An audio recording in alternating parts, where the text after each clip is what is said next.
copying these down in, especially if you don't remember to put homeworks on Google Classroom. So homework 3 is Big Bang and Galaxies. I'll be giving it to you by the end of the period, and this will go on Google. And so if you are people that didn't do Google Classroom homework last night, you should be writing these down. Okay, so I would be writing the homework down on a separate sheet of paper, okay, or something that it's going to help you stay organized. We're going to go over homework 2 in class today. The notes are on Galaxies, so we'll be finishing those notes up, and then we're going to probably start the homework in class. So I'll give you some time to work on it in class. So just finish copying that down, and then we'll see how you did on last night's homework.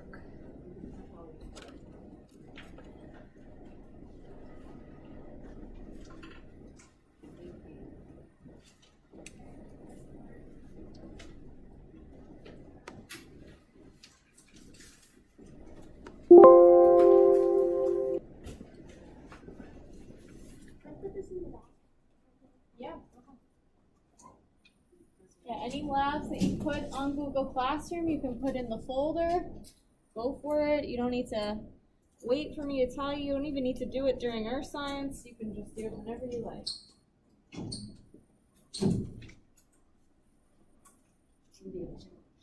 All right. Does anyone still need this up in front of them? Okay, let's see how you did on your homework. So, here we go.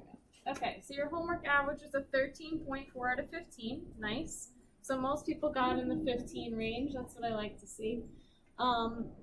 There was a couple questions that people were in trouble with. 1 and 2 look okay. 3 looks okay. 4 does. 5 people got a little confused from oldest to youngest. On the first chart, we had a question about the first one, so that's fine. 2, 3 looks okay on the backs. 4, 5, 6, and then we'll talk about 7. Yeah, the rest of these look okay.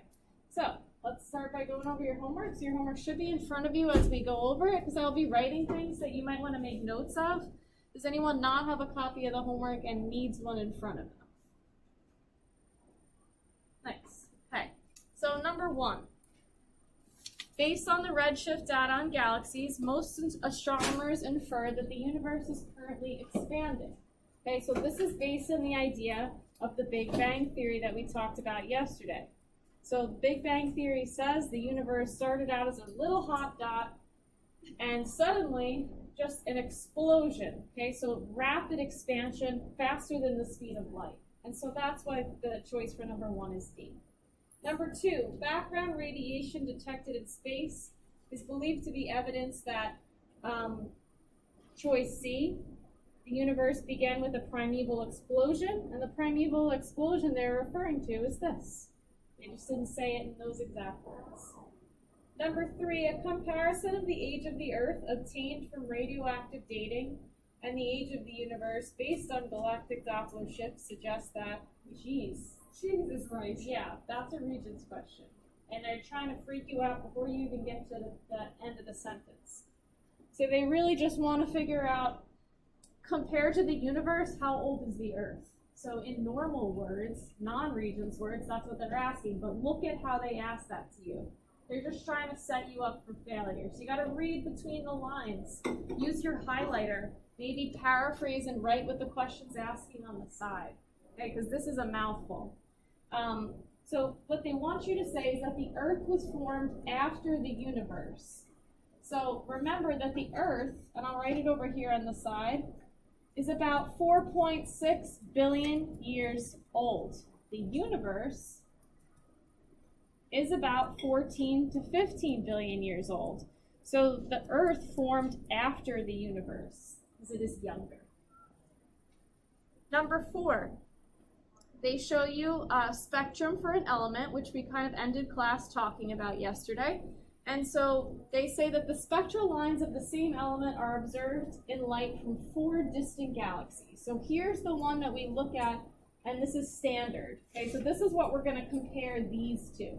So I see 3 lines by blue, 1 line by green, and 2 by yellow.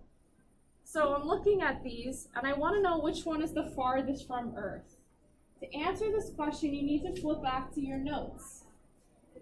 At the end of class yesterday, or the end of the notes rather, was it on this page? No, previous page. I mentioned this point here at the bottom. Distant galaxies are moving away faster than nearby galaxies. And the greater the redshift, the faster the light is moving away. So if I want to find a galaxy that it is farther away, they should be moving away faster. So their shift should be a greater redshift than would normally be. So we have to look for that on the homework. Okay? So here's your standard spectrum. So I want to pick the answer that says these lines with the exact same pattern are shifted furthest to the red side. So the correct answer for this one was B, because if you look, all the lines are as close to red almost as you can be. Okay. So just so we have some information, I'm going to write some things on this question, and you should too, so you have some practice. If you look at A, what does A tell you? What kind of shift is going on at A? What do you think, Giancarlo? Good. Good, exactly. This A is a blue shift, which means it's going towards Earth.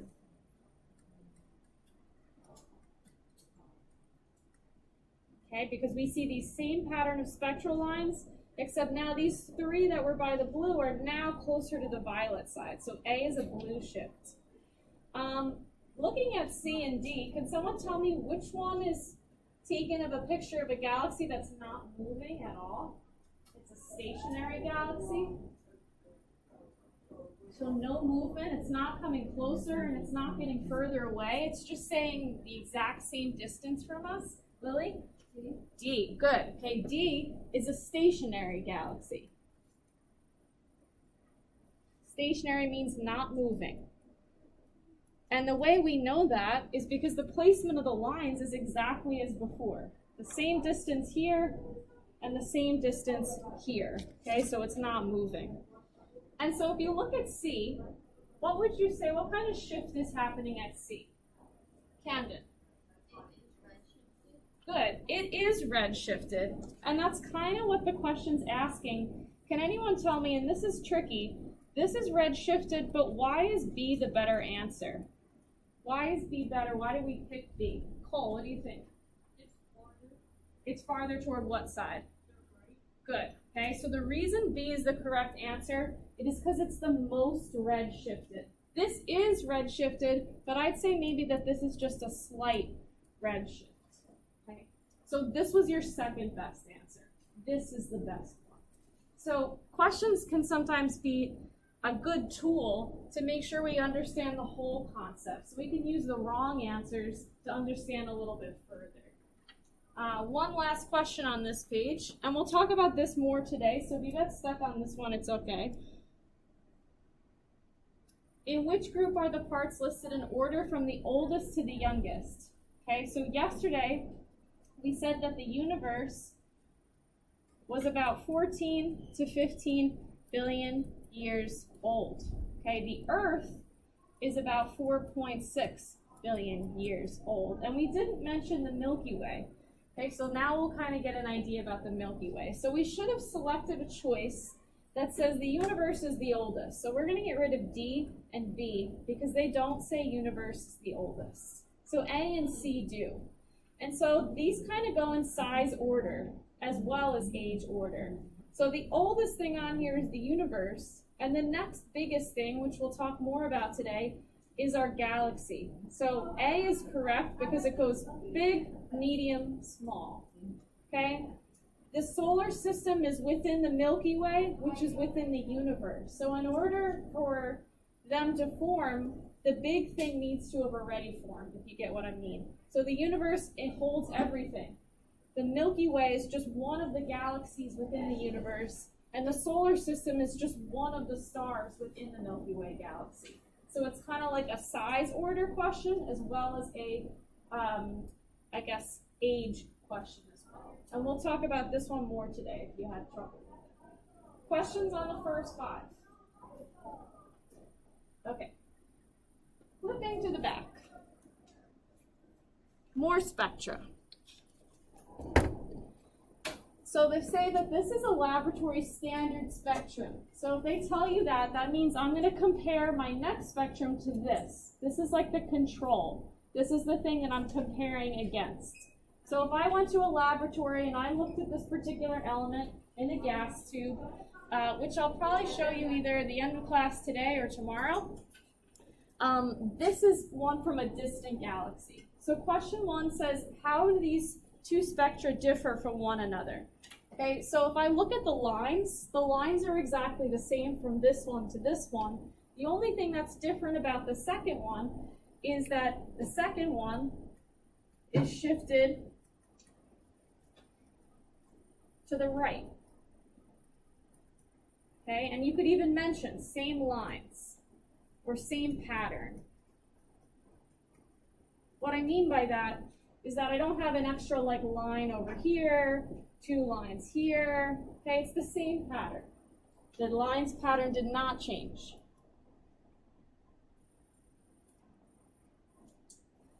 So number 2, this galaxy spectrum would be described as what? So this is the galaxy. So if I look at these lines, they've been shifted this way toward the red side. So I'm going to circle red shifted.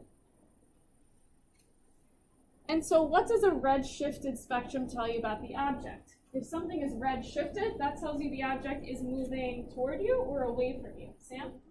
Away from you. Good. Okay, so if you could just say moving away. And Brody, if a red shifted object means moving away, what does a blue shifted object tell you? Moving closer. Good, moving closer. Okay, number 5, what is the difference between an object with a slightly shifted spectrum and one with a drastically shifted spectrum? So for this, we can go back to this question because we kind of already answered that. This is a slightly shifted spectrum. This is a drastically shifted spectrum. So if we look back at the question, and this is a good example of using the test, if we look back at question B, the answer was B because it says which one is the furthest from Earth. And so we want the one that's furthest from Earth to be drastically shifted. Okay, so the drastically shifted one is this because it's farthest from Earth. And so we can use that to answer this question. So a slightly shifted spectrum would be one that's closer to Earth. And a drastically shifted spectrum would be farther from Earth. This is a great example of using the test. In this case, the homework.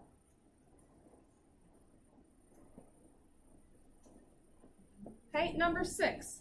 How would you describe the spectra of virtually all observable objects in the universe? Almost everything is redshifted.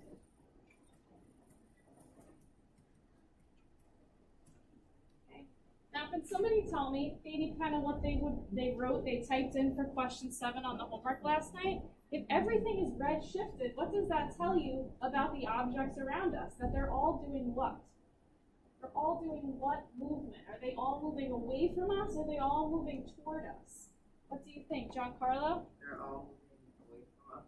Good, okay. So we would say virtually all objects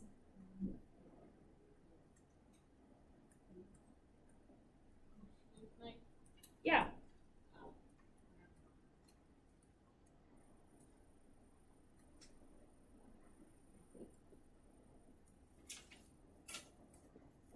And so we can take this a step further too. What does the Big Bang Theory say? What is it indicating? Yeah. It says that after the big explosion, the space will get tinier and tinier because space is all alone. F is all alone. Well, so I like what you said at the beginning with the explosion. The Big Bang Theory says that the universe began with an explosion. So if an explosion happens, things aren't getting sucked in toward one another, they begin moving away from us, which supports the idea of this explosion. So that's why this red shift that we see indicates things are moving away from us, which supports the idea of the initial explosion. Okay. So, I'm wrong? The first part I liked. The second part, we're not coming back together again. It's still just moving outward. No, I said tinier, so that means drifting away from us. Tinier would mean things are coming together. The universe is infinitely large because it continues to expand. So just be careful how you use the word tiny. Okay? All right, last one on the bottom. This is a standard spectrum, and so we have 3 galaxies, and you need to tell me approaching, receding, or approaching, which I said already. Galaxy 1, yeah. I think it's receding. Receding, good. Okay, we see the lines are shifted toward the red side, so it is receding. Galaxy number 2, approaching or receding. Camden? Approaching, good. Now it's shifted toward this side, the violet side. Nice. Galaxy number 3, last one. Ava? Receding. Receding, good. Again, it's shifted toward the red side. Now, just a little follow-up question. Which of these 3 galaxies is the farthest away from us? Which of these 3 galaxies is the farthest away? Good, I see 4 hands, 5 hands. Look at the shifting of the lines. Which one is the farthest away? What do you think? Michael? 3. Galaxy 3, how do you know? Because they're closest to the line. Good, they're closest to the edge. Leave your contract out, nice job. Questions on this? Okay, take out your notes. Last little bit of notes for this section.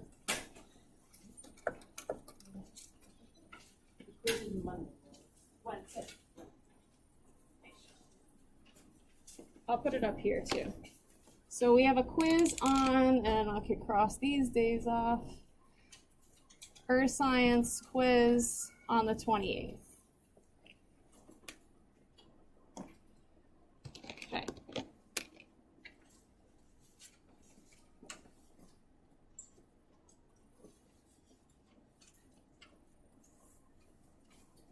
So today's notes really aren't super challenging.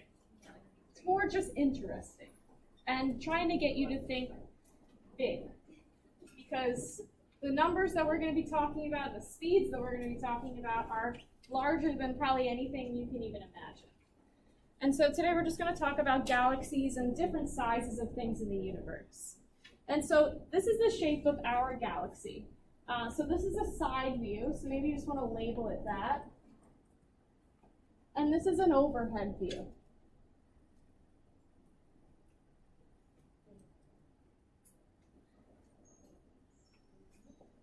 And so a galaxy, any galaxy, not just this particular type, is made up of billions of stars held together by the force of gravity. And so every galaxy that you see contains billions of stars.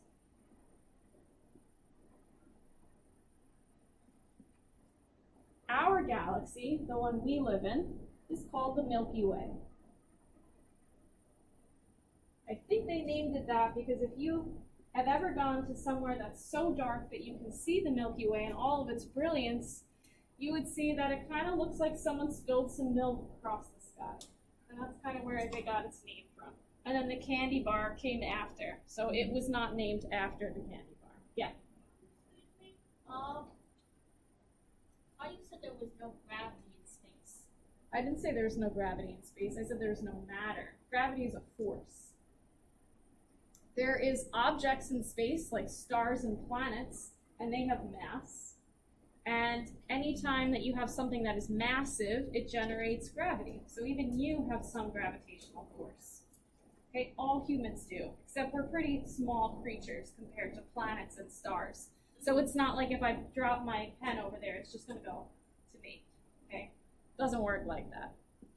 The Milky Way galaxy is a spiral galaxy, as you can tell from the picture.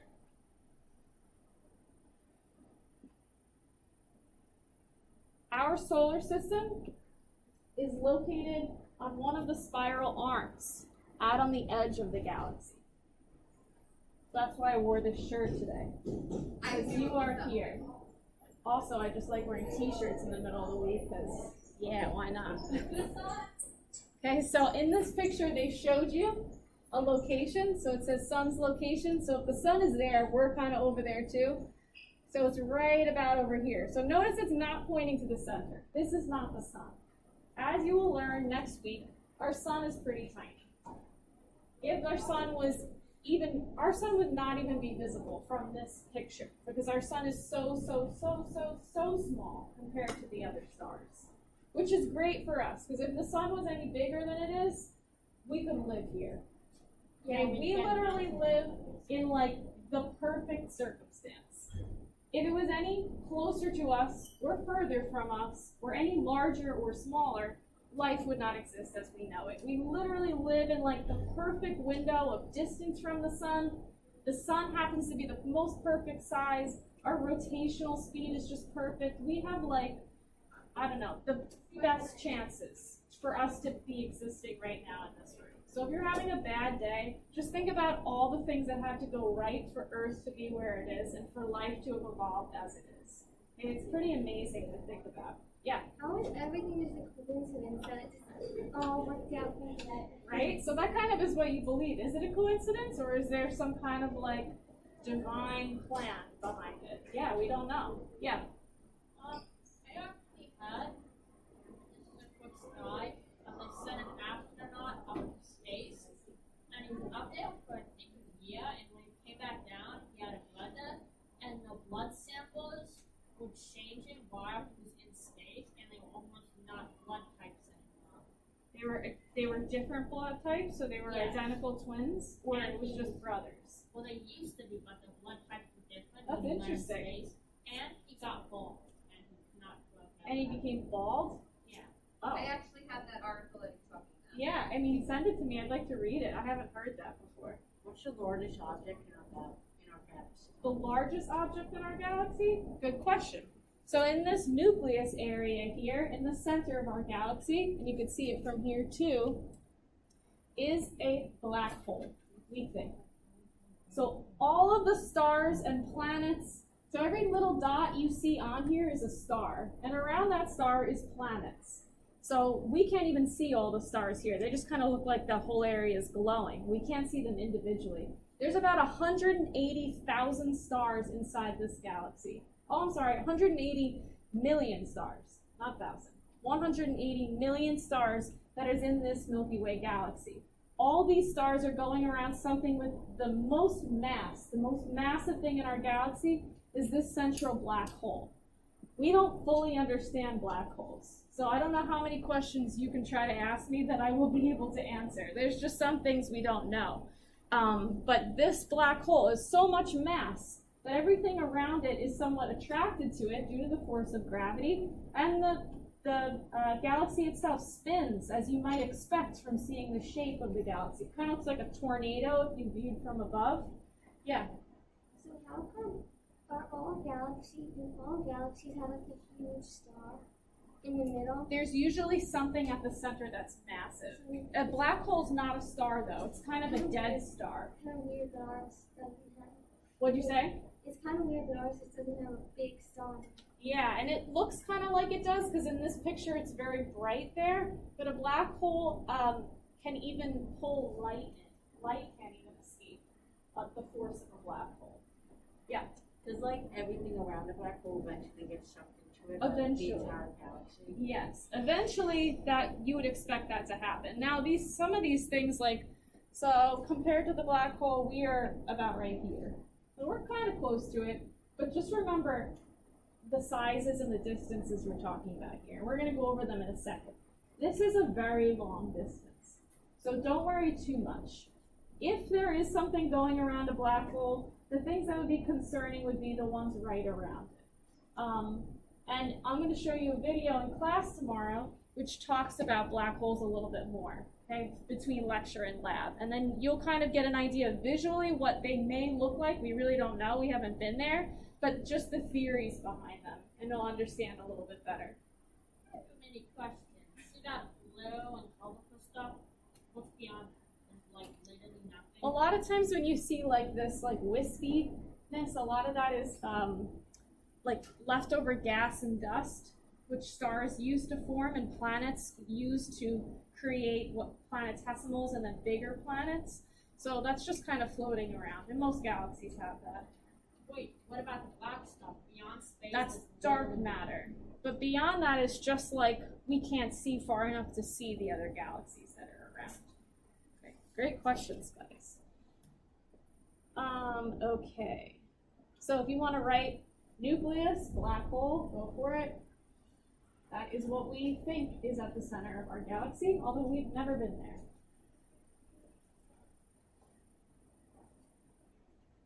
Okay, so now about some sizes. The Milky Way galaxy, and just make yourself a little note. I'll do it too. I don't want you to memorize these. They're just because it's interesting, and I feel like you would want to know, but I'm not going to ask you this on a test. No study. Don't memorize that. I mean, unless you want to, whatever floats your boat, but I'm not going to ask you those questions on the test. The diameter of the Milky Way galaxy is 140,000 light years. Now, a light year is an astronomical term for distance. So a light year is the distance that light can travel in 1 year. And light is the fastest thing that we know of, besides the rapid expansion that occurred following the Big Bang. So to give you an idea of how fast light travels, I'm just going to write some numbers over here. One of them may make sense to you, but these are really big numbers, and it's really hard to think about. So 186,282 meters per second. That's how fast light travels. Or if you don't like that one, miles per hour works better for you. And I didn't memorize these because they're very specific. My mind doesn't work that way. I'm a conceptual learner. I can't memorize just random facts. So in miles per hour, so you think about when you drive on Sunrise Highway, maybe your parents go 55, 60, 65 miles per hour. Light can go 670,616,629 miles per hour. That's how fast light moves. Light can circle the Earth 7.5 times in 1 second. That's how fast light goes. So when I say a light year, the diameter of our galaxy is a light year, I'm saying that it takes light 140,000 years to cross when it's going this fast. So that's a really large distance. So maybe now you're starting to kind of understand this. We as humans have a hard time conceptualizing this. That's really fast, and this is really far. If you get any deeper than that, that's awesome. These are big numbers and big distances, ones that we haven't even thought of. So to kind of label it on your diagram above, the distance from here to here takes light 140,000 years to cross. So if I shined a flashlight on this side, it would take the beam of light 140,000 years to make its way across, if it happened to be unobstructed, where you could see the person on the other side. It's far. So now, what'd you say? Yeah, on your lifetime. Oh yeah. And so greatest thickness is 20,000 light years. So at the center of the galaxy, this nucleus area, the thickness from here to here is roughly 20,000 light years. So a little less, but still a lot. It would take light 20,000 years. If I shined a flashlight at the top, straight down, it would take a person 20,000 years to see that light when the flashlight turned on. That's how far that is. I don't think that flashlight would be up to its due date by then. Yeah, I think the batteries would go out long before. But maybe if you think of this. If I just turn the light on and off, that little flash of light would take 20,000 years to make it to that person waiting there. So now you're starting to kind of get this idea, which is just like your brain is just melting. I can see it. Mine's also melting. Don't worry. In our galaxy, and I kind of said this before, is approximately 180 billion stars. Some galaxies have more, some have less. Our galaxy is about 180 billion. So our sun is a star. So there's another 179 billion stars in our galaxy. And we belong to a small cluster of galaxies known as the local group. That is on a quiz or test. What did you say? Say it start from the beginning.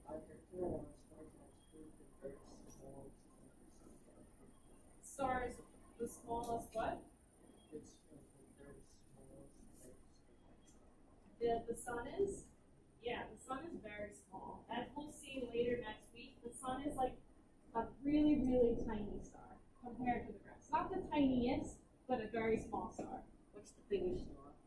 The biggest star you could look at, if you wanted to look in your reference table, the biggest star in your reference table, I think, is Betelgeuse or Deneb.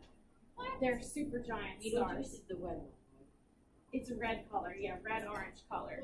But there's also another star called Eta Carina, which is in one of the nebulas I may have shown you earlier in the week. And that star is so large that it will actually hypernova instead of supernova. And at night, when it happens, we can see this star at night.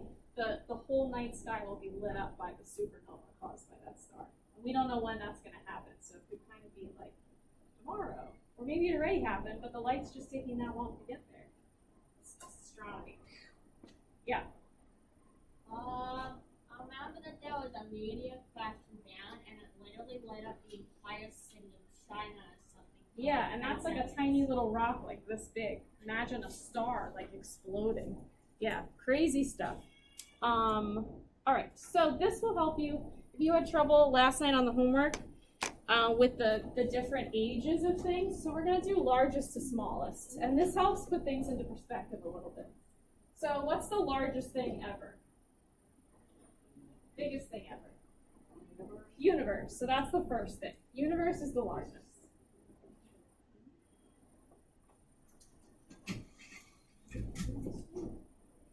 After the universe comes what?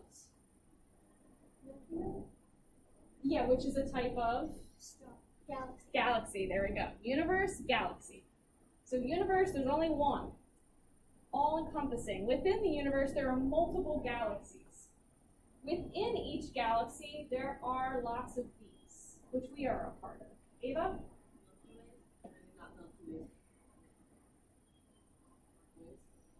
What is it? It's, think about sun and planets. There you go. Yep. Solar system. So within each galaxy, there are 180 billion solar systems. And within the solar system, what is the largest thing in the solar system? Yeah. Yeah, the sun or just whatever star happens to be in there. Ours is called the sun. Other galaxies have different. And then these I'm just going to tell you, and then we're going to write some stuff next to it. So there's really two types of planets within our solar system. So, yeah, what's up, Brody? I have a question. If it's literally thousands of light years, how is there no light at all except for Earth? Yeah, that's when people ask me, like, is there life? Like, statistically, it would be impossible for there not to be. That's how large the universe is. If there's anything, like, in the realm of being close to us or have the technology to get anywhere near us, that I have no idea. I doubt it. But in the universe, it's so vast, it would be impossible for there not to be just at least one other place. So next to sun, I'm just going to write stars, because in general, it doesn't have to be just our sun. And next to Jupiter, I'm just going to write the word Jovian, which we'll talk about a little bit more in like 2 weeks. Jovian planets. They are known as the gas giant planets. And then you have the Earth, or any other terrestrial planet. And the terrestrial planets are the smaller planets. I wrote plants, which I always do when I write planets. And they're made of just more rocky material. They're a bit small. Yeah. Isn't technically the smallest part of our of the solar system moons? Moons would be small, for sure, but there's even smaller things like asteroids, which are part of our solar system too. So yeah, there's tinier things. But generally on Regents questions, they kind of want you to know about these 6 things. They wouldn't specifically ask you about moons or asteroids. If you wanted to put moons underneath that, you'd probably be right. Okay, so that does it for the notes for today. Let's see if I have any other things to show you. Watch a video. Can you watch a video? Not today. Tomorrow will be video time. So why don't we get a jump start on our homework? Okay, I'll give it to you ahead of time. Leave your contracts out on your desk. I'm going to come around and give you guys some good checks. Good questions. Yeah.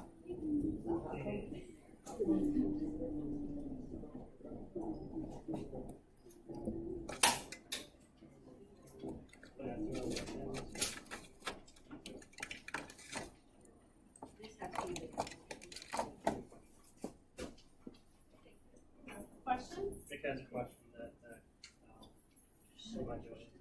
Okay.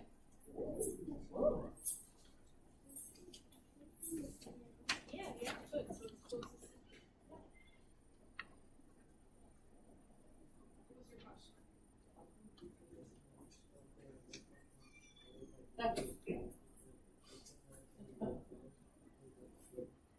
We wouldn't get destroyed by Jupiter's gravity.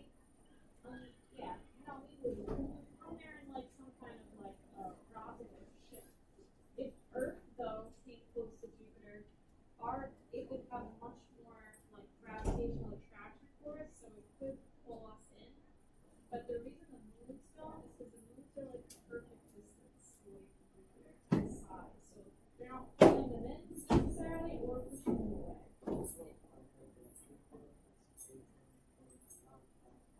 Yeah, Jupiter is so much mass and gravity that it just kind of collects things and holds it there around it. That's really how like rings work. Like Saturn has a ring. It's not a solid thing. It's just a bunch of like floating like debris, like space rocks and stuff like that. Yeah, it's really cool actually. Good question. Where do you keep your contract out?